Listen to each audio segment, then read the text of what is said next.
শালমারা এলাকায় বিজেপি প্রতিনিধি দলকে বাধা ও বিক্ষোভ দেখানোর অভিযোগ তৃণমূলের বিরুদ্ধে। দিনহাটায় অভিযোগ অস্বীকার মন্ত্রী উদয়ন গুহর। শুক্রবার দুপুর 3:30 নাগাদ দিনহাটায় বাড়িতে সাংবাদিকদের মুখোমুখি হয়ে উদয়ন গুহ জানান, এই ঘটনার সাথে তৃণমূলের কেউ জড়িত নয়। বাংলা ও বাঙালিকে যারা অপমান করে সেই বিজেপি দলকে সাধারণ মানুষ বিক্ষোভ দেখিয়েছে, এটা রাগের বহিঃপ্রকাশ বলে তিনি জানান। প্রসঙ্গত বৃহস্পতিবার শালমারা এলাকায় বেশ কয়েকজন বিজেপি কর্মীর বাড়িঘর ভাঙচুরের অভিযোগ ওঠে তৃণমূলের বিরুদ্ধে। এমনকি এক অন্তঃসত্ত্বা মহিলাকে মারধরের অভিযোগ ওঠে।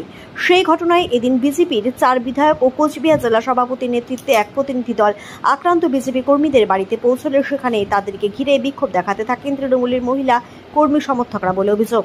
এমনকি একটি বিজেপি কর্মীর গাড়ি ভাঙচুরের অভিযোগ উঠেছে তৃণমূলের বিরুদ্ধে। সেই অভিযোগ অস্বীকার করলেন মন্ত্রী উদয়ন গুহ।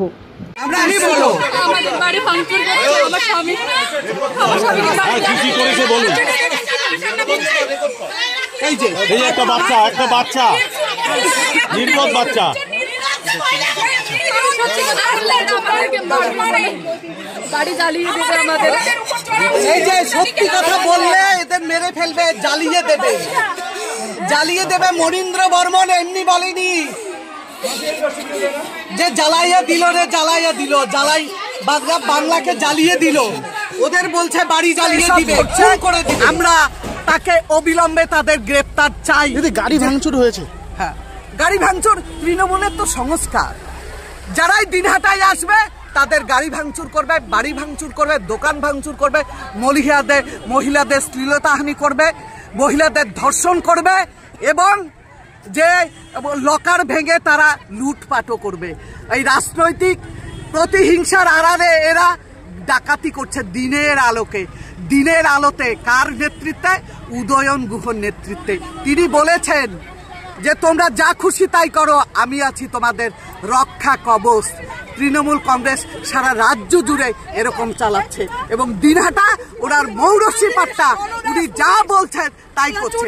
এবং আমরা একদম বলে এসেছি, পুলিশ কেন সঠিক সময় আসলো না, তাদের কেন সরিয়ে দেওয়া হলো না। একজন মা, সে শিলিগুড়ি বেসরকারি নার্সিংহোমে লড়াই করছে, মা সন্তান কিভাবে আছে আমরা জানি না। তাদের বাড়িতে একজন প্রতিবন্ধী আছে, তাদের বাড়িতে একটা শিশু আছে। আমরা তাদের বাড়ি দেখার জন্য এসেছি, এটা আমাদের নৈতিক কর্তব্য। কিন্তু কি এসে দেখলাম, আমরা ঢুকলাম, আমাদের আটকিয়ে দেওয়া হয়েছে। পুলিশ কোথায় ছিল? দলদাস পুলিশ কোথায় ছিল? পুলিশ আসেনি। আজকে কালকের ঘটনায় আজকে গেছেন বিজেপি নেতা নেত্রীরা, তারা গিয়ে তো উল্টো পাল্টা কথা বলা শুরু করেছেন। এই মহিলাদেরই তো তারা বলছেন যে রোহিঙ্গা। আমি দেখলাম কয়েকটা ছবি, শাখা সিঁদুর পরা মহিলা,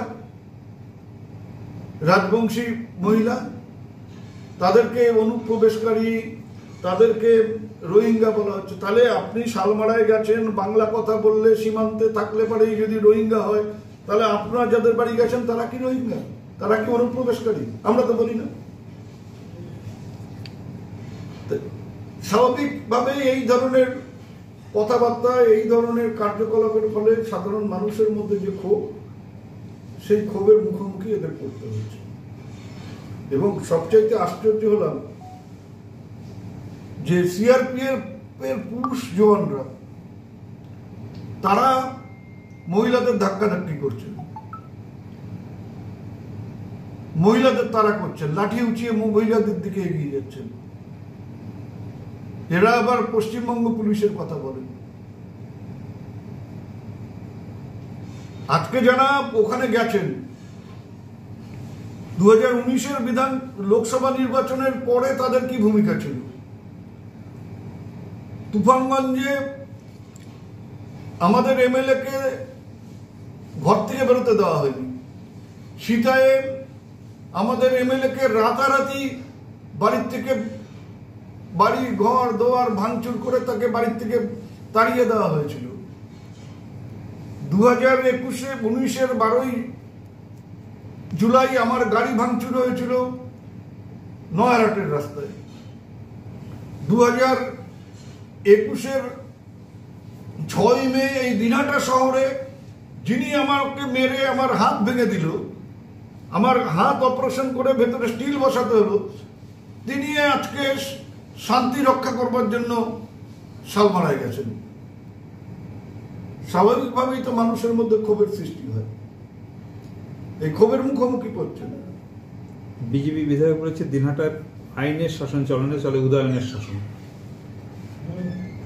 আমি বলছি তো যে কয়েকজন বিজেপি দিনহাটায় আছে তারা রাস্তায় ঘুরে বেড়ান, তারা এই যে আজকে গেছেন, কোথা দিয়ে গেছেন? তাহলে আমাদের যদি মনে হতো যে গোলমাল পাকাবো, তাহলে তো আগেই রাস্তায় গোলমাল হতে পারত। ওরা তো শালমারার যেখান দিয়ে ঢুকেছে সেই রাস্তাগুলো তো বন্ধ হয়ে যেতে পারত। তারপরেও এই যে গেছে, গিয়ে গিয়ে কথা বলছে এবং যেভাবে উত্তেজক কথাবার্তা বলছে, যেভাবে গালাগালি করছে তৃণমূল কংগ্রেসকে, মুখ্যমন্ত্রীকে, আমাকে, স্থানীয় নেতৃত্বকে, স্বাভাবিকভাবেই তার ফলে সমস্যা তৈরি হচ্ছে।